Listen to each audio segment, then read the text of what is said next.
SIR என்று சொல்லப்படுகின்ற வாக்காளர் பட்டியல் சிறப்பு தீவிர திருத்தம் குறித்து இன்றைய தினம் திராவிட முன்னேற்றக் கழகம் திருவள்ளூர் மாவட்டத்தில் ஒரு ஆர்ப்பாட்டத்தை செய்திருக்கிறார்கள்.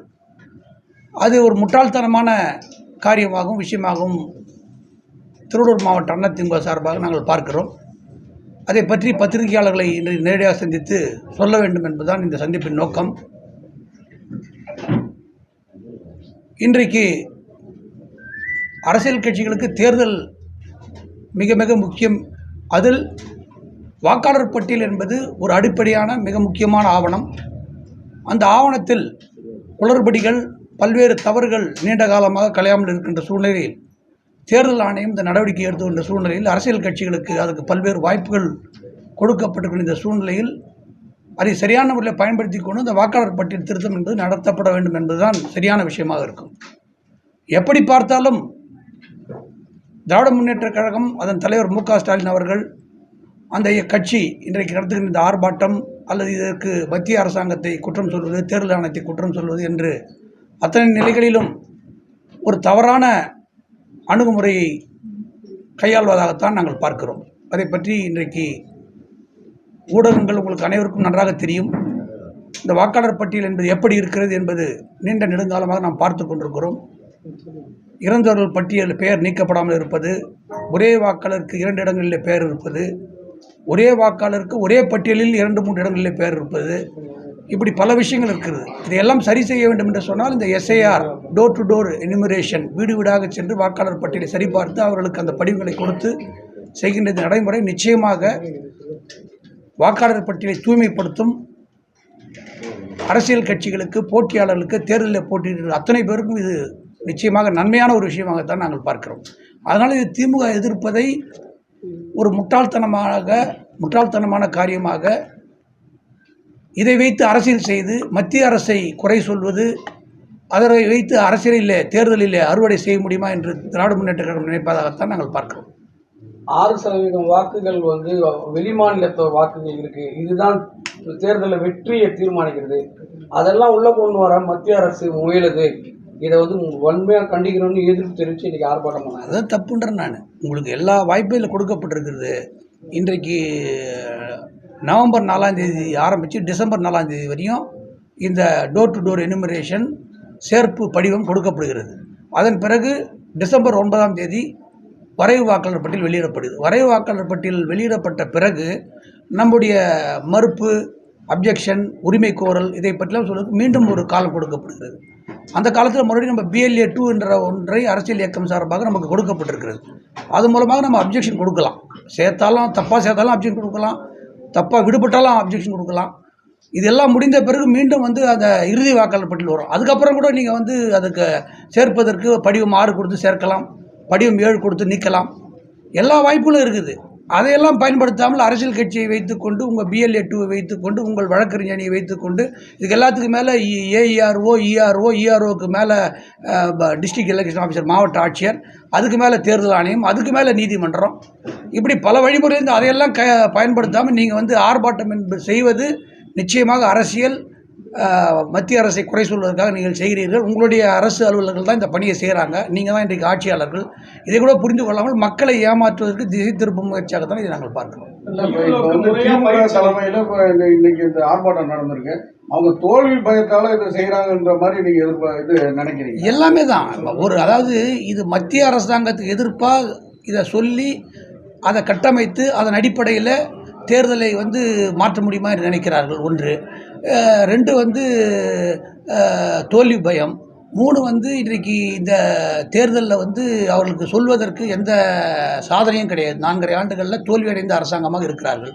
இந்த சூழ்நிலையில் இது மத்திய அரசை குறை சொல்வதற்கு ஒவ்வொரு நிகழ்வையும் அவர்கள் பயன்படுத்திக் கொள்ளும். இந்த எஸ்ஐஆரையும் அவர்கள் பயன்படுத்திக் கொண்டிருக்கிறது தான் நாங்கள் பார்க்கிறோம்.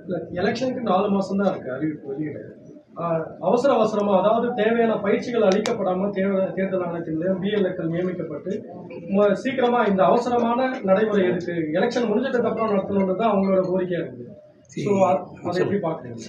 எலெக்ஷன் முடிஞ்சு எப்படி நடத்த முடியும்? எலெக்ஷன் நடக்கும்போது வாக்காளர் பட்டியல் சரியாக இருந்தால் தான் அந்த தேர்தல் சரியான தேர்தலாக இருக்கும். தேர்தலுக்கான கால அவகாசத்துக்கு தான் உங்களுக்கு டைம் கொடுத்துருக்காங்க. இது எல்லாமே டெலிகேட் பண்ணி பணியை பிரித்து தான் கொடுக்கப்படுறது. டிஸ்ட்ரிக்ட் கலெக்டர் இருக்கார், டிஸ்ட்ரிக்ட் கலெக்டர் ஒரு தொகுதிக்கு ஒரு இஆர்ஓ இருக்கார், ஆர்டிஓ அந்த ஆஃபீஸர் இருக்கார், ஆர்டிஓ கீழே ஏஇஆர்ஓ 3 பேர் இருக்காங்க. திருவள்ளூருக்கு வந்து திருவள்ளூர் தாசில்தார் இருக்கார், திருவள்ளூர் முனிசிபாலிட்டி கமிஷனர் இருக்கார், திருத்தணி தாசில்தார் இருக்காங்க. 3 அதிகாரிகள் இருக்காங்க. அவங்க ஒரு அதிகாரிக்கு 100 பூத்து பிரித்து கொடுக்குறாங்க. அந்த 100 பூத்துக்கு 100 பிஎல்ஓ இருக்காங்க. அதில் தனித்தனி இடங்களில் குற்றச்சாட்டுகளோ கம்ப்ளைண்ட்டுகளோ தவறுகளோ இருந்தால் சுட்டி காட்டுறது எங்களுக்கும் வாய்ப்பு இருக்குது, அவங்களுக்கும் வாய்ப்பு இருக்குது. அதை சொல்லி சரி பண்ணணும். இது எல்லாமே சேர்ந்து செய்ய வேண்டிய வேலை. அதில் குறை சொல்ல என்பதற்காக இந்த முறையை திமுக கையாளுவதாக இன்றைய முதலமைச்சர் மு க ஸ்டாலின் கையாளுவதாக நாங்கள் பார்க்கிறோம். அதுக்கு எல்லாத்துக்கும் மேலே நீங்கள் தான் முதலமைச்சர், நீங்கள் தான் எம்எல்ஏக்கள் இருக்கீங்க, நீங்கள் தான் வந்து ஆளுங்கட்சி, உங்கள் அதிகாரிகள் தான் இங்கே போட்டிருக்கீங்க. இதை மீறி எப்படி தவறு நடக்க முடியும்? அதில் உங்களுடைய எண்ணம் பார்வை அத்தனையும் மொத்தம் தவறாக இருப்பதாக நாங்கள் பார்க்கிறோம். விண்ணப்பத்துல குளறுபடி இருக்கிறதா சொல்றாரு. அதாவது முதலமைச்சரே அதை குற்றம் சாட்டுறாரு. அது குறிப்பா ஒரு எக்ஸாம்பிள் சொல்லும்போது உறவு முறை அப்படின்னு கேட்கறாங்க. அது உறவு முறைனா மனைவியா கணவனா மகனா அப்படின்றத எதுவுமே சரியா குறிப்பிடல. உறவு முறைனா யார் அந்த விண்ணப்பத்துல பூர்த்தி பண்ணணும் அப்படின்ற ஒரு ஐயத்தை அவர் எழுப்புறாரு. ஸோ இந்த மாதிரி விண்ணப்பத்துல பல குளறுபடிகள் இருக்கு. இது ஒரு ஸ்டாண்டர்ட் ஃபார்மெட்டுங்க. இந்தியா ஃபுல்லாக ஒரே ஃபார்மெட்டு. அதை தமிழாக்கம் பண்ணி கொடுத்துருக்காங்க. அதை வந்து நம்ம என்ன புரிஞ்சுக்கணும்னா 2002 வாக்காளர் பட்டியலில் அந்த எஸ்ஐஆர் கேரி அவுட் பண்ணும்போது திமுக தான் அன்றைக்கி மத்திய அரசில் கூட்டணி இருந்தாங்க, இவங்க மத்திய அமைச்சர்லாம் இருந்தாங்க. அன்றைக்கி எஸ்ஐஆர் கேரி அவுட் பண்ணது இவங்க ஆட்சியில் இருக்கும்போது தான், மத்திய அமைச்சரில் திமுக இருந்தபோது வாஜ்பாய் அரசாங்கம் இருக்கும்போது தான் அந்த எஸ்ஐஆர் கேரி அவுட் பண்ணாங்க. அன்றைக்கி அது சரின்னும் போது இன்றைக்கி தவறுன்னு சொல்லும்போது அது இரட்டை நிலை படம் இருக்குது. மேலும் வந்து பார்த்திங்கன்னா அந்த உறவு முறைன்றது வந்து ஃபஸ்ட்டு ஆப்ஷன் எல்லாருக்கும் சொல்கிறாங்க. அதில் உறவின் முறை ஜெனரலைஸாக போட்டிருக்கு. நம்மளுக்கே சொல்கிறாங்க, நாங்கள் மீட்டிங் போகிறோம், கலெக்டர் சொல்கிறாரு, நாங்கள் எங்களுடைய BLA 2க்குலாம் சொல்லித்தரோம். நீங்கள் வந்து அதில் உறவின் முறைன்னு போடுறது வந்து உங்கள் அப்பா ஓட்டு இருந்தால் உங்கள் அப்பா ஓட்டு ரெஃபர் பண்ணுங்கள், அம்மா ஓட்டு இருந்தால் பண்ணுங்கள், அண்ணன் தங்கச்சி உறவினர் எந்த உறவினர் இருந்தாலும் பண்ணுங்கள். அந்த வரிசை என்ன போட்டிங்கன்னா நீங்கள் எந்த ஆவணமும் கொடுக்க தேவையில்லை. அந்த 2002 வாக்காளர் பட்டியலில் வரிசை என்ன போட்டால் எந்த ரெஃபரன்ஸும் கொடுக்க தேவையில்லை, எந்த ஆவணமும் கொடுக்க தேவையில்லை, நீங்கள் ஃபில்லப் பண்ணி கையெழுத்து போட்டு கொடுத்தா போதும். அதே போல் அது 2002 தமிழ்நாட்டில் எங்கே வாக்காளராக இருந்தாலும் அந்த வரிசை என்ன கொடுத்தா போதும். இதெல்லாம் எங்கள் BLA 2க்கு சொல்லித்தரோம். எல்லாமே ரொம்ப சிம்பிளிஃபைடு எளிதான ப்ரொசீஜராக தான் நாங்கள் பார்க்குறோம். இதை சும்மா குறை சொல்லணும் குற்றம் சொல்லணுன்றதுக்காக இன்றைய முதலமைச்சர் இப்படி சொல்வதாக தான் நாங்கள் பார்க்குறோம். ஆனால் இப்போ வாக்காளர்கள் வந்து நிறைய வாக்காளர்கள் என்ன சொல்கிறாங்க, இது வரவேற்கத்தக்கதுன்னு சொல்கிறாங்க. எப்படின்னு பார்த்தீங்கன்னா இறந்த வாக்காளர்கள் நீக்கப்படுறாங்க. இந்த ஊரில் இருக்கிறவங்க அடுத்த ஊரில் 2 ஓட்டு இருக்கிறவங்கலாம் இப்போ நீக்கப்பட்டுருவாங்க கண்டிப்பாக. அதே சமயம் முன்னாடி இருக்கக்கூடிய அந்த ஓட்டு ஐடியில் இருக்கக்கூடிய நம்பர் வந்து இதில் பதியப்பட்டாலே உங்கள் லிஸ்ட்டு வந்துடும் சொல்கிறாங்க. ஆனால் கட்சி தலைவர்கள் மற்றும் மாவட்ட ஆட்சியர் என்ன சொல்கிறாங்கன்னா ஃபார்ம் தான் கொடுப்போம், ஃபஸ்ட்டு இந்த லிஸ்ட்டு கம்ப்யூட்டரில் இல்லை அப்படின்னு சொல்லி மக்கள் மத்தியில் ஒரு குளறுபடியை ஏற்படுத்தியிருக்காங்க. எல்லாருமே என்ன சொல்கிறாங்க, எங்களுக்கு இல்லவே இல்லை கம்ப்யூட்டரில் பேர் இல்லை, பேரே இல்லை. இல்லை அதுக்கு வாய்ப்பு இருக்குங்க. இப்போ அந்த வாக்காளர் பட்டியல் தேர்தல் ஆணையம் அக்டோபர் 27 ஃப்ரீஸ் பண்ணிவிட்டு அன்றைக்கி வாக்காளர் பட்டியல் யார் யார் பேர் இருந்ததோ ஒரு பூத்துக்கு 900 பேர் இருந்ததுன்னா 900 பேருக்கும் படிவம் கொடுக்குறாங்க. இன்றைக்கி அந்த 900 பேர் டெத் இருந்தால் படிவம் வராது, வீட்டில் இல்லைன்னா படிவம் வராது, ஆள் இல்லைன்னா படிவம் வராது, இல்லை வெளியூர் மாறி போயிட்டால் படிவம் வராது. இது மற்ற எல்லாருக்கும் படிவம் கிடைக்கும். நாங்கள் ஊராக போய் பார்க்கும்போது 600 ஓட்டு இருக்க பூத்தில் 350 ஓட்டு 400 ஓட்டு கொடுத்துருக்காங்க. ஒரு 20 ஓட்டு டெத் இருக்குது, 5 ஓட்டு டபுள் என்ட்ரி இருக்குது, ஒரு 20 ஓட்டு ஷிஃப்டட் இருக்குது, பேலன்ஸ் ஓட்டு அவங்க வச்சுருக்காங்க. அவங்க எதிர்பார்க்குறாங்க, வந்தோடனே கொடுக்குறேன்னு சொல்கிறாங்க. இந்த ஒரு வாரத்தில் நாங்கள் பார்த்த விஷயத்தை நான் சொல்கிறேன். இன்னைக்கு நடந்த ஆர்ப்பாட்டத்தில் RS பாரதி அவர் பேசும்போது தமிழகத்துக்கு ஒரு பெரிய அபாயத்தை எதிர்கொண்டிருக்குது. ஏப்ரல் மாதம் தேர்தலை நாங்கள் நடத்த விட மாட்டோம், மெக்கா மதீனா புனித பயணம் செல்லக்கூடிய காலமாக இருக்கிறதுனால அதுக்கு நாங்கள் எதிர்த்து குரல் கொடுக்கிறோம். இதை நீங்கள் எப்படி பார்க்குறீங்க? இதுக்கு இவங்க என்ன பண்ணணும்னா தேர்தலை திமுக புறக்கணிக்கணும். ஏன்னா அவங்க தோற்று போகிற நிலைமை வந்ததுனால இப்படி பேசுகிறாங்க தான் நான் நினைக்கிறேன். அப்படின்னா அவங்க தைரியம் இருந்தால் புறக்கணிப்பு என்று சொல்ல வேண்டும் திராவிட முன்னேற்ற கழகம். அதிமுகவின் பொதுச் செயலாளர் ஒரு நாளைக்கு காலையிலேருந்து சாயந்தரத்துக்குள்ள 100 பொய் சொன்னா அவருக்கு தூக்கமே வராதுன்னு சொல்லி RS பாரதி குற்றம் சாட்டிருக்காரு. அதை எப்படி பார்க்குறீங்க? இல்லை, RS பாரதி இன்னைக்கு சொன்னாரா? அதாவது அவர் ஆட்சியாளருக்கு எதிர்ப்பாக சொல்கிற விஷயங்கள் எல்லாத்தையும் நடக்கிற விஷயங்கள் இன்றைய எதிர்க்கட்சி தலைவர் அதிமுக பொதுச் செயலாளர் எடப்பாடியார் அவர்கள் சொல்கிறத அவர் டிஃபெண்ட் பண்ண முடியல. அதுக்காக அதை பொய்ன்னு சொல்லிடுறாரு ஒரே வார்த்தையில். அது நீங்கள் கவர்மெண்ட்டில் இருக்கீங்க, நீங்கள் ஆட்சியாளர்கள் என்னன்றதை ஆய்வு செய்து அதுக்கு என்ன தவறு இருக்குது அதை சரி பண்ணணும்னு சொல்லணும். நீங்கள் போய் அங்கே நீங்கள் சேமித்து வைத்த நெல்லை நீங்கள் வாங்கின ப்ரொக்யூர்மெண்ட் பண்ண நெல்லில் முளைச்சி போச்சு பயிருன்னு எங்கள் பொதுச் செயலாளர் போகிறாங்க. அதன் பிறகு போய் துணை முதல்வர் போய் அப்படி நடக்கவே இல்லைன்னு சொல்கிறாரு. கொஞ்சோண்டு முளைச்சிதுன்னு அவங்க அமைச்சர் சொல்கிறாரு. இதனை நீ நடந்துட்டுருக்கு. இது ஒரு சின்ன உதாரணம். இதுபோல் எல்லா விஷயங்களையும் அவங்க அப்படி தான் தவறுதலாக அவர்கள் தான் பேசிக்கொண்டிருக்காங்க. டெல்லியில் குண்டு வெடிப்பில் பாதிக்கப்பட்டவர்களை பார்க்கறதுக்கு 20 நிமிஷத்துல அமித்ஷா எப்படி மருத்துவமனைக்கு வந்தாரு அப்படின்ற மாதிரி செந்தில் பாலாஜி மீன் பண்ணி கேட்குற மாதிரி கேட்குறாரு. இதை பற்றி உங்களுக்கு யார் கேட்குறது?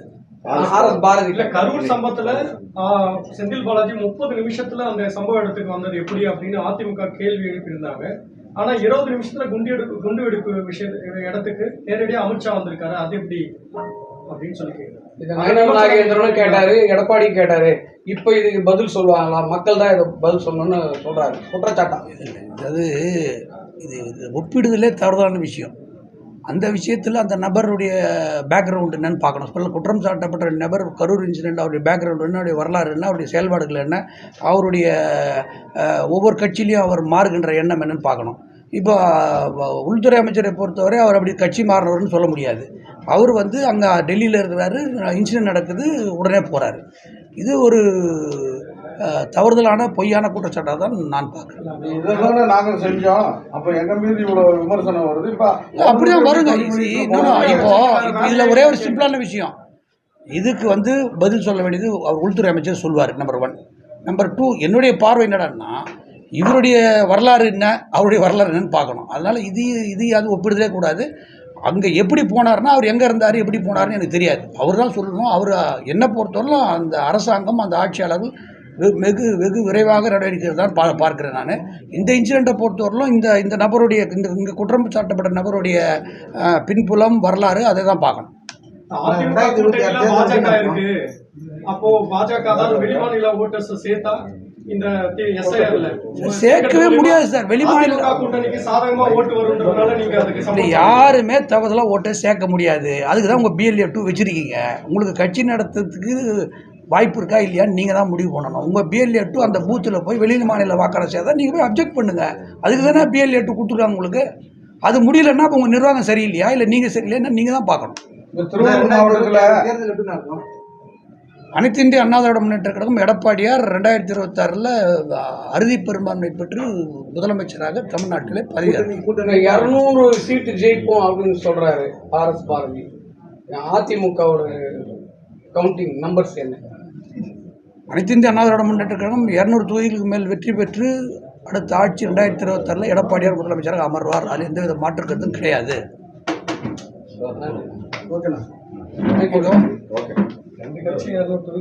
திருவள்ளூர்ல அதிமுக எவ்வளவு இப்போ 400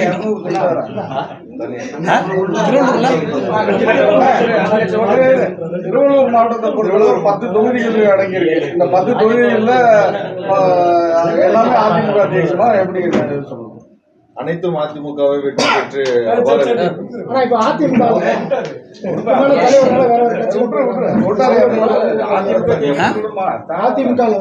உடஞ்சி கிடக்குன்றாரு கட்சி எங்கே உடஞ்சி சும்மா இது நீங்கள் மீடியா தான் உடஞ்சி கிடக்குது.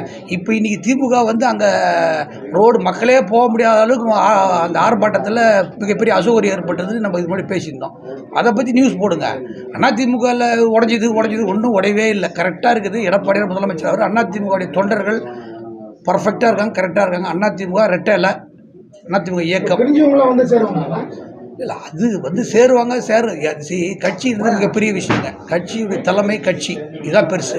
இதில் நிறைய பேர் வருவாங்க போவாங்க, அதெல்லாம் கணக்கு கிடையாது. அவர் எப்படி டிடிவி தினகரன் நாள்தோறும் ஒரு அறிக்கையை அவர் சுயநல பண்ணியே கொடுத்துருக்காரு. அதை எப்படி பாக்குறீங்க? இல்லை, டிடிவி தினகரன் ஒரு தோல்வியடைந்த அரசியல்வாதி, முடிஞ்சு போச்சு அவங்க கதை. இப்போ ஏதோ மீடியா அட்டென்ஷனுக்காக இது மாதிரிலாம் பேசியிருக்காங்க.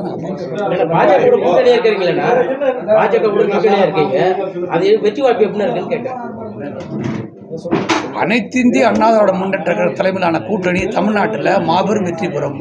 இப்போ தேசிய ஜனநாயக கூட்டணி பிஜேபியோடு நாங்கள் இருக்கிறோம். இந்த கூட்டணி வெற்றி பெறும். இதில் எந்த வித மாற்றுக்கிறது கிடையாது. நீங்கள் இதை மாற்றி எப்படி கேட்டாலும் அதே பதில் தான். விண்ணப்ப படிவங்கள் பெரும்பாலும் பார்த்தீங்கன்னா அரசு ஊழியர்கள் விண்ணப்ப படிவம் தரணும். ஆனால் திமுகவை சேர்ந்தவங்க தான் நிறைய கிராமத்து, நிறைய டவுன், எல்லா இடத்துலையும் பார்த்தீங்கன்னா திமுக ஆளுங்க வச்சுருந்தா விண்ணப்ப படிவமே தராங்க. இதை நீங்கள் எப்படி பார்க்குறீங்க? இல்லை, இதில் நாங்கள் எங்களுடைய BLA 2க்கள் எல்லா இடத்துலையும் போயிட்டு இருக்காங்க, பார்க்குற கூட போகிறாங்க. ஒரு சில இடங்களில் நீங்கள் சொல்ல மாதிரி தவறுகள் இருந்தால் உடனடியாக எங்கள் கவனத்துக்கு வரும். உடனடியாக மாவட்ட ஆட்சித்தலைவர் கவனத்துக்கு கொண்டு போகிறோம். செஞ்சு பணம் பார்க்கறதுக்கூட அது மாதிரி ஒரு இஷ்யூ வந்தது. உடனடியாக நாங்கள் கலெக்டருக்கு சொன்னோம், ஆர்டிஓக்கு சொன்னோம். உடனடியாக அவங்க வந்து ஆர்டிஓ ஸ்பாட்டுக்கு போயிட்டு அந்த படிவங்கள்லாம் பிஎல்ஓக்கள் மூலமாக நேரடியாக விநியோகித்து உறுதி செய்தார்கள். போதுமான விண்ணப்ப படிவங்கள் இல்லை அப்படின்றத குற்றச்சாட்டு. இல்லை விண்ணப்ப படிவங்கள் அவங்க ஃபேஸ்டு மேனரில் தராங்க. 900 ஃபார்ம் இருக்குன்னா மொத்தத்தில் முதல் நாள் 300 கொடுத்தாங்க, அப்புறம் 300 கொடுத்தாங்க. பேலன்ஸ் எல்லாம் ஓரளவுக்கு வந்துன்னு தான் இருக்குது. அதில் வந்து ஒன்றும் ஏன்னா இதையே கொடுப்பது கஷ்டப்படுறாங்க. அந்த நம்பருக்கு கால் பண்ணா வேற யாரோ பேசுறாங்க, எனக்கு அதுக்கு சம்பந்தமே கிடையாது. அந்த மாதிரி ஒரு சில குறைபாடுகள் இருக்கு. அதெல்லாம் சரி பண்ணணும். மாவட்ட நிர்வாகம் எல்லாம் சரி பண்ணணும். மாவட்டம் பார்த்தீங்கன்னா இது வரைக்கும் 20% தாண்டலை. ஆனால் நம்ம திருவள்ளூர் மாவட்டத்தில் 47% மேலே போயிட்டாங்க. இது முறையாக நடக்குதா இல்லை இதுதான் முறைக்கு நடக்குதா? இல்லை இப்போ கொடுக்கறதுல ஒன்றும் தவறு நடக்காதுங்க. இப்போ வீட்டில் இருக்கிறவங்களுக்கு படிவம் கொடுக்குறாங்க. இப்போ இப்படி எல்லாத்துக்கு மேலே இந்த வீட்டில் கொடுக்கப்பட்ட படிவங்கள் கொடுத்து அதை ஃபில்லப் ஆகி வரும்போது ஒரு ஸ்டெப்பு 2002 டேட்டா பிரகாரம் 38% திருவள்ளூர் தொகுதியில் மேட்சிங் இருக்குது. இப்போ இருக்கிற பட்டியலுக்கு 2002 பட்டியலுக்கு மேட்சிங் ஆல்ரெடி இருக்குது. ஸோ பேலன்ஸ் இருக்கிற 62% தான் மேட்ச் பண்ணணும். அதை வந்து ஆவணங்கள் கொடுத்து மேட்ச் பண்ணணும். 44% கும்மிடி பூண்டியில் மேட்ச் ஆகுதுன்னு கலெக்டர் சொல்கிறாரு. பேலன்ஸ் 56% மேட்ச் பண்ணணும். அந்த 44லேயே வேறு ஏதாவது தவறுகள் தான் சரி பண்ணணும். அந்த ப்ராசஸ் தான் நடக்குது. இப்போ அதை செய்கிறது தான். இப்போ வரைவு வாக்காளர் பட்டியல் வந்ததுன்னா ஒரு தெளிவு வரும். அந்த வரைவு வாக்காளர் பட்டியலை பார்த்து நம்ம அதில் இருக்கிற விஷயம் சரி பண்ணணும். அடுத்தது இறுதி வாக்காளர் பட்டியல் வரும். இறுதி வாக்காளர் பட்டியல் வந்த பிறகு நமக்கு எல்லாமே பர்ஃபெக்டாக இருக்கணும்னு நாங்கள் எதிர்பார்க்கணும். செய்திகளை உடனுக்குடன் தெரிந்து கொள்ள நமது அம்மா இணையதள தொலைக்காட்சியை சப்ஸ்கிரைப் செய்து அருகில்